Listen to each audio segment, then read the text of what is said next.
أعوذ بالله من الشيطان الرجيم بسم الله الرحمن الرحيم فتلقى آدم من ربه كلمات فتاب عليه إنه هو التواب الرحيم قلنا اهبطوا منها جميعا فإما يأتينكم مني هدى فمن تبع هداي فلا خوف عليهم ولا هم يحزنون والذين كفروا وكذبوا بآياتنا أولئك أصحاب النار هم فيها خالدون صدق اللہ العظیم۔ ترجمہ: بس اس کے بعد آدم علیہ السلام نے اپنے رب سے توبہ کے چند کلمات سیکھ لیے۔ اللہ تعالیٰ نے ان کی توبہ قبول فرمائی۔ حقیقت بات یہ ہے کہ وہ بہت توبہ قبول کرنے والے، خوب رحم فرمانے والے ہیں۔ ہم نے فرمایا، اس جنت سے تم سب کے سب اتر جاؤ۔ اگر میری طرف سے تمہارے پاس کوئی ہدایت کا پیغام آ جائے تو جس نے میری ہدایت کی پیروی کی، پس ان لوگوں پر کوئی خوف نہیں ہوگا اور نہ ہی وہ غمگین ہوں گے۔ اور جن لوگوں نے کفر کیا اور ہماری آیات کو جھٹلایا، یہی دوزخ والے لوگ ہیں اور اس میں ہمیشہ ہمیشہ رہیں گے۔ اللہ رب العالمین نے گزشتہ آیات میں حضرت آدم علیہ السلام اور ان کی بیوی حضرت حوا رضی اللہ عنہا کو جنت میں رہنے کا حکم اور اس میں آزادی سے کھانے پینے کی اجازت اور درخت سے ممانعت، شیطان کی دھوکہ دہی، جنت سے زمین میں بھیجے جانے اور ایک مقررہ وقت تک یہاں رہنے کا ذکر کیا تھا۔ اب جب شیطان نے دھوکہ دہی دے دی حضرت آدم علیہ السلام کو، اللہ رب العالمین نے جنت سے زمین میں بھیجنے کا حکم دے دیا۔ تو ان آیات میں اللہ رب العالمین نے حضرت آدم علیہ السلام کو کلمات توبہ عطا کیے اور توبہ کرنے اور توبہ کی قبولیت کا ذکر کیا، اور قبولیت توبہ کے بعد زمین پر جانے یعنی جنت سے اتر جانے کا حکم دیا۔ ہدایت الہی کی پیروی کرنے کا حکم اور فرما بردار اور نافرمانوں کا انجام ذکر کیا ہے۔ سب سے پہلی آیت کے اندر حضرت آدم علیہ السلام کو کلمات توبہ عطا کیے جانے کا ذکر کیا، تو ارشاد باری تعالیٰ ہے کہ فَتَلَقَّى آدَمُ مِن رَبِّهِ كَلِمَاتٍ فَتَابَ عَلَيْهِ إِنَّهُ هُوَ التَّوَّابُ الرَّحِيمُ۔ اس آیت میں حضرت آدم علیہ السلام کی توبہ کا ذکر ہے کہ آدم نے اپنے رب سے توبہ کے چند کلمات سیکھ لیے اور اللہ رب العالمین سے توبہ مانگتے رہے، اللہ رب العالمین سے استغفار کرتے رہے۔ اللہ رب العالمین نے ان کی توبہ قبول فرمائی، اور حق سچ بات یہ ہے کہ اللہ رب العالمین بہت توبہ قبول کرنے والے اور خوب رحم فرمانے والے ہیں۔ اس آیت کے بارے میں مفسرین کرام فرماتے ہیں کہ جنت سے نکال دیے جانے کے بعد ایک عرصہ تک حضرت آدم علیہ السلام اور حضرت حوا رضی اللہ عنہا امتحان میں رہے۔ جب اللہ تعالیٰ کو منظور ہوا تو اللہ رب العالمین نے حضرت آدم علیہ السلام کو توبہ کرنے کے کچھ مخصوص کلمات سکھا دیے۔ انہوں نے ان کلمات کو پڑھا تو اللہ رب العالمین نے ان کلمات کے ذریعے ان کی توبہ قبول کر لی، اور یہی اللہ رب العالمین کی شان ہے کہ اللہ رب العالمین سے جب کوئی بندہ نادم ہو کر، شرمندہ ہو کر، سچے ارادے سے اور جذبے سے اس سے توبہ کرتا ہے تو اللہ رب العالمین اس کی توبہ تو قبول فرما لیتے ہیں۔ حضرت آدم علیہ السلام کے بارے میں مفسرین کرام یہ بھی لکھتے ہیں کہ جنت سے زمین پر بھیجے جانے کے بعد حضرت آدم علیہ السلام اس قدر روئے کہ اگر ان کے آنسوؤں کا مقابلہ قیامت تک کے آنے والے انسانوں کے آنسوں سے کیا جائے تو ان کے آنسو زیادہ ہوں گے۔ ان کے آنسو جو ہیں سب لوگوں کے، جتنے بھی قیامت تک لوگ آئیں گے، جتنے بھی انسان آئیں گے، ان سب انسانوں پر غالب آ جائیں گے، اتنا زیادہ روئے۔ تو اللہ رب العالمین نے جو حضرت آدم علیہ السلام کو کلمات سکھائے، اس کے اندر اکثر مفسرین یہ ارشاد فرماتے ہیں کہ وہ کلمات ربنا ظلمنا انفسنا وان لم تغفر لنا وترحمنا لنکونن من الخاسرین، یہ کلمات ہیں کہ اے ہمارے پروردگار، ظلمنا انفسنا، ہم نے اپنی جانوں پر ظلم کیا، وَإِن لَمْ تَغْفِرْ لَنَا وَتَرْحَمْنَا، اگر تو نے ہمیں معاف نہ کیا اور ہم پر رحم نہ کیا، لَنَكُونَنَّ مِنَ الْخَاسِرِينَ، تو ہم نقصان اٹھانے والوں میں سے ہو جائیں گے۔ لیکن بعض جو مفسرین ہیں وہ یہ کہتے ہیں کہ آپ علیہ الصلاۃ والسلام نے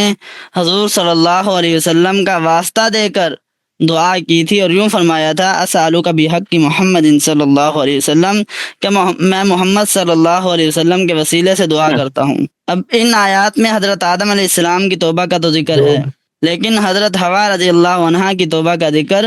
نہیں ہے۔ ساتھی مائک میوٹ کر لیا کریں۔ حضرت حوا رضی اللہ عنہا کی توبہ کا ذکر اس لیے الگ سے نہیں کیا کہ عورت احکام میں مرد کے تابع ہوتی ہے، تو جب حضرت آدم علیہ السلام کا ذکر کر دیا کہ حضرت آدم علیہ السلام کو اللہ رب العالمین نے توبہ کے کلمات عطا کیے، اللہ رب العالمین سے حضرت آدم علیہ السلام نے توبہ کی تو حضرت حوا رضی اللہ عنہ جو تھی وہ بھی حضرت آدم علیہ السلام کے تابع ہو کر ان کلمات کو پڑھتی اور اللہ رب العالمین نے ان دونوں کی توبہ کو قبول کیا۔ اس کے بعد اللہ رب العالمین نے اگلی آیت میں فرمایا قُلْ نَهْبِطُوا مِنْهَا جَمِيعًا کہ تم سب کے سب اتر جاؤ اس جنت سے، فَإِمَّا يَأْتِيَنَّكُم مِّنِّي هُدًى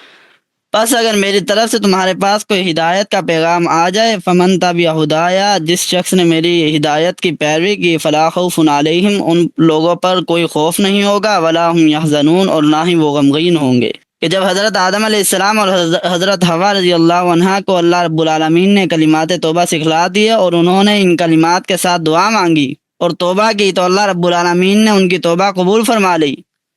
لیکن توبہ کی قبولیت کے باوجود انہیں دوبارہ جنت میں نہیں بھیجا گیا، بلکہ وہاں سے نکال کر انہیں زمین پر جانے کا حکم دیا۔ حضرت آدم علیہ السلام کو زمین پر اترنے کا جو حکم دیا گیا وہ کسی سزا اور ناراضگی کے طور پر نہیں تھا، بلکہ اس میں اللہ رب العالمین کی حکمت یہ تھی کہ خلافت کا کام جس کے لیے حضرت آدم علیہ السلام پیدا کیے گئے ہیں زمین پر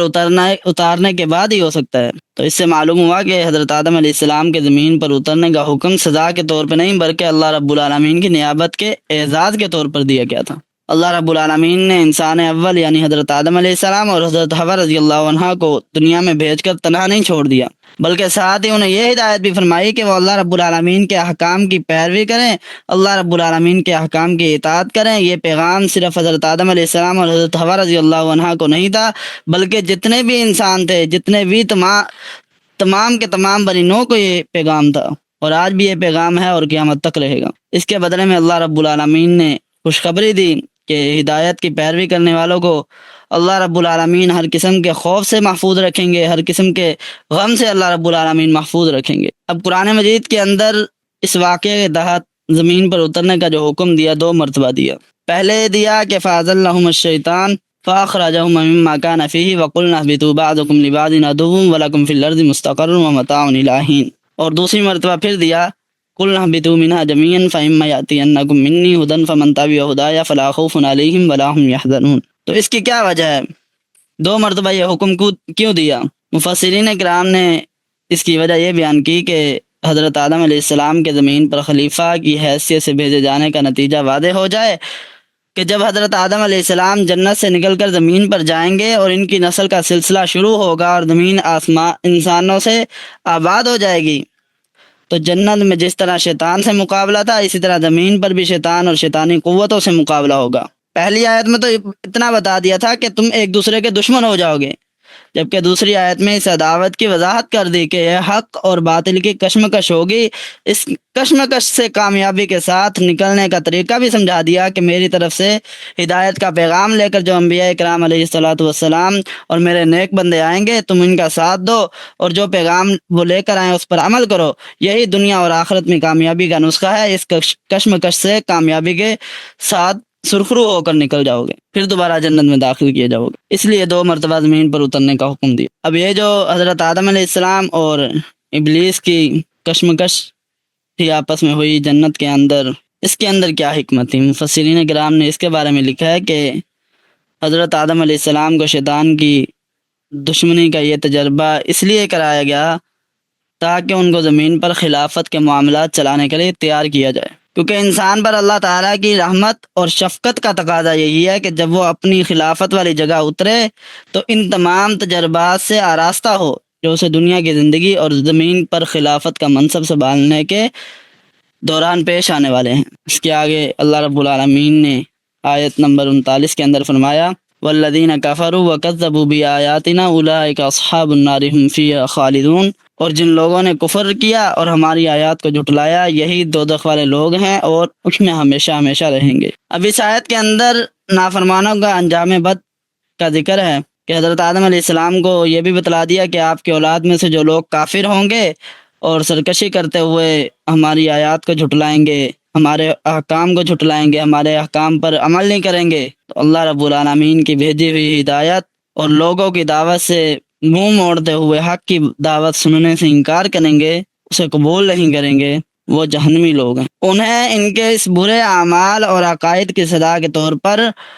اور کفر اور انکار کے بدلے میں دوزخ میں ڈال دیا جائے گا۔ یہ کفار کا ابدی ٹھکانہ ہوگا، ہمیشہ کا رہنے والا ٹھکانہ ہوگا، جبکہ مسلمان نافرمانوں کو اپنے کیے کی سزا بھگتنے کے بعد جہنم سے خلاصی دے دی جائے گی۔ اب اس واقعے سے حضرت آدم علیہ السلام اور حضرت حوا رضی اللہ عنہ کے جو واقعہ اللہ رب العالمین نے ان 10 آیات میں بیان فرمایا، اس سے چند نکات آپ حضرات ذہن نشین رکھ لیں۔ سب سے پہلے تو یہ کہ اسلامی تعلیمات کے مطابق تمام مخلوقات میں سب سے زیادہ قیمتی اور عزت والا انسان ہے، لہذا تمام مخلوقات سے اس کا مرتبہ بلند اور عالی شان ہے۔ دوسرا نقطہ یہ کہ انسان ہی اول درجے کا مؤثر طاقت ہے، انسان زندگی کے قافلے کا سالار بھی ہے، سربراہ بھی ہے۔ دوسری، کسی مخلوق کو انسان پر حکم نافذ کرنے اور اس کی قیادت کرنے کا اختیار حاصل نہیں ہے، بلکہ انسان جو ہے وہ دوسری مخلوقات پر حکم بھی نافذ کر سکتا ہے اور ان کی قیادت بھی کر سکتا ہے۔ قرآن انسان کو زمین میں اللہ رب العالمین کے خلیفہ اور نظام کائنات میں ایک بنیادی اور مؤثر عامل کے طور پر پیش کرتا ہے۔ دوسری تمام چیزوں کو پیدا کرنے کا صرف یہ مقصد ہے کہ یہ انسان کے لیے سازگار ہو، انسان کے لیے مددگار ثابت ہو، انسان ان چیزوں سے فائدہ اٹھا سکے۔ تیسرا نقطہ یہ بیان فرمایا کہ حسد ایک بہت بڑا گناہ ہے جس کی وجہ سے شیطان پر لعنت کی گئی۔ شیطان نے حسد کیا، شیطان نے بحث کی،